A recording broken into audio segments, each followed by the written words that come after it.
dalam hal defisit APBN-nya sampai dengan 31 Agustus memang itu kita melihat masih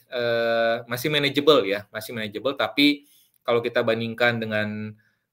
akhir Agustus 2024 memang defisit APBN kita cenderung mengalami pelebaran ya dari 0,69% terhadap PDB di Agustus 2024. Nah, ini di Agustus tahun ini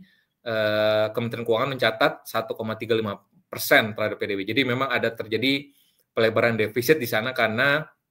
penerimaan belum begitu optimal ya, ataupun tadi karena ada konsekuensi dari pelambatan ekonomi domestik dan juga globalnya. Sementara itu di sisi lainnya belanja cenderung masih cukup meningkat ya, ataupun masih pertumbuhannya masih tetap positif, sehingga konsekuensinya di sini kita melihat bahwa ada terjadi pelebaran defisit APBN, sekalipun memang kalau kita melihat dari sisi keseimbangan primernya, nah ini menariknya adalah keseimbangan primernya masih tetap dalam kondisi ataupun level yang masih manageable ya, sehingga ini yang perlu kita catat juga bahwa sekalipun memang ada pelebaran defisit, ada penurunan penerimaan dari sisi penerimaan APBN tahun ini, tapi keseimbangan primer kita ini masih mencatatkan surplus, meskipun pun juga terus mengalami penurunan ya compare to tahun sebelumnya, tapi memang secara keseluruhan ya fiskal menjadi salah satu yang diharapkan ya, harusnya kalau kita bicara teori ekonomi itu dalam memacu perekonomian itu fiskal lah yang mestinya menjadi salah satu motor penggerak perekonomian, dan inilah kita lihat harapannya bahwa ya APBN ini menjadi salah satu instrumen ya, bukan segalanya, tapi tentunya kita menyadari hal itu, tapi bagaimana kami juga melihat bahwa APBN ini menjadi salah satu instrumen fiskal yang digunakan oleh pemerintah untuk bisa menggerakkan perekonomian ke depannya. Oke, baik Pak. Berarti kalau kita mengkaitkan ini dengan ketika ada sentimen negatif dari investor asing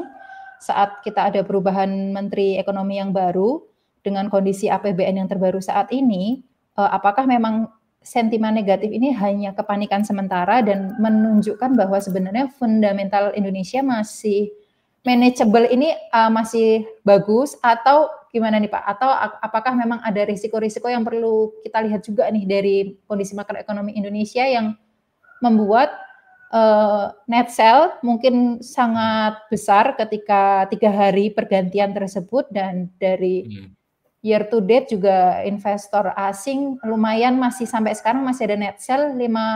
triliun, walaupun kalau kita lihat kecenderungannya IHSG sebenarnya sideways menguat ya Pak, kita ada di level sekarang 8.100 kalau nggak salah hari ini tadi penutupannya, begitu. Ya, kalau kita bicara spesifik ya terkait dengan konteks pembicaraan kita hari ini berkaitan dengan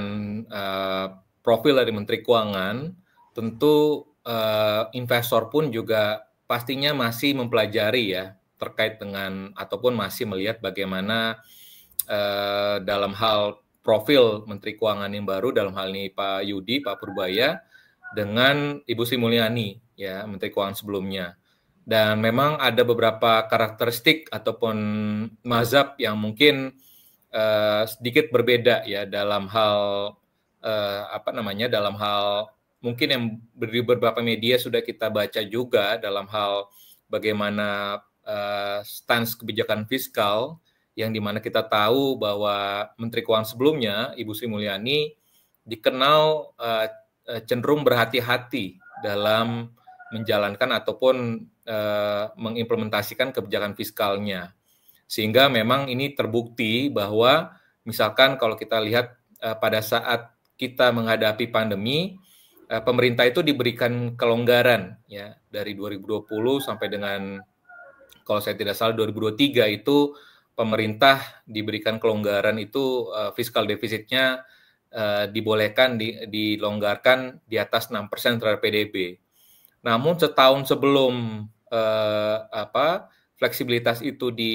ataupun undang-undang ya nomor 1 2020 itu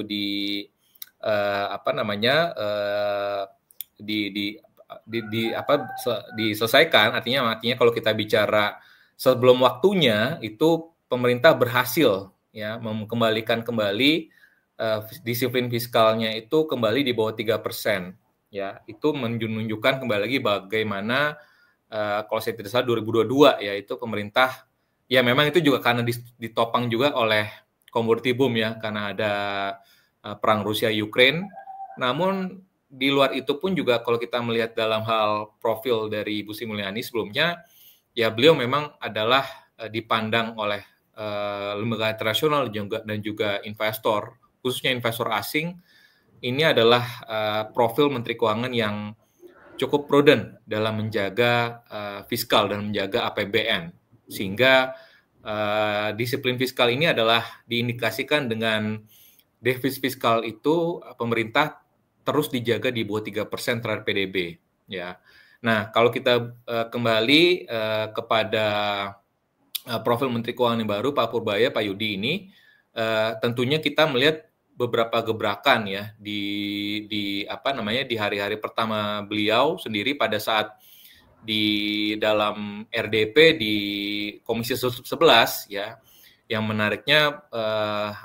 banyak sekali. Memang tentunya ini arahan dari Presiden juga ya, bagaimana mengembalikan ekonomi ya dalam beberapa dalam jangka pendek ini ya supaya arahnya ini kembali lagi trajektori ekonomi kita ini kembali lagi positif dan juga bisa sejalan dengan RPJMN ya 2025-2029 di mana pemerintah masih memandang ya visi pertumbuhan 8% dalam 5 tahun itu dapat bisa tercapai. Nah, oleh sebab itu memang untuk bisa merealisasikan itu sangat diwujud nyatakan bahwa dan sangat makanya pada saat di hari pertama ya di RDP di Komisi 11 itu kalau saya tidak salah Pak Menkyu mengatakan bahwa membuat gebrakan ya dengan misalkan kebijakan akan akan menempatkan ya dana sisa anggaran lebih yang biasa ditempatkan di Bank Indonesia ini akan ditempatkan di bank-bank himbara. Ya, ini salah satu terobosan yang mungkin sebelum-sebelumnya belum pernah terpikirkan. Ya, jadi saya pikir pandangan seperti ini sangat baik gitu ya, karena di satu sisi kalau kita bicara tingkat likuiditas bank himbara itu terindikasi dari loan to deposit ratio-nya itu memang rata-rata di atas 90. Ya, jadi Pak Menkyu pun juga melihat bahwa di tengah kondisi likuiditas bank-bank himbara ini relatif lebih ketat dibandingkan industri, ya makanya kebijakan itu ataupun inovasi kebijakan itu dilontarkan pada saat RDP di Komisi 11. Jadi dan belum lagi juga dengan beberapa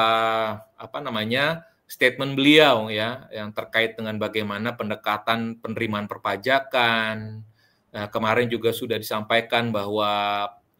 penerimaan cukai pun juga tarif cukai tidak diputuskan ataupun mungkin kemungkinan tidak naik gitu ya, sehingga approach pendekatannya adalah lebih lebih kepada bisnis gitu ya, karena pemerintah pun juga mencoba melihat bagaimana sih sebenarnya kondisi bisnis yang ada saat ini. Karena kalau kita melihat misalkan yang statement yang saya apresiasi adalah bagaimana pemerintah mendorong penerimaan perpajakan itu dengan menumbuhkan dulu perekonomian.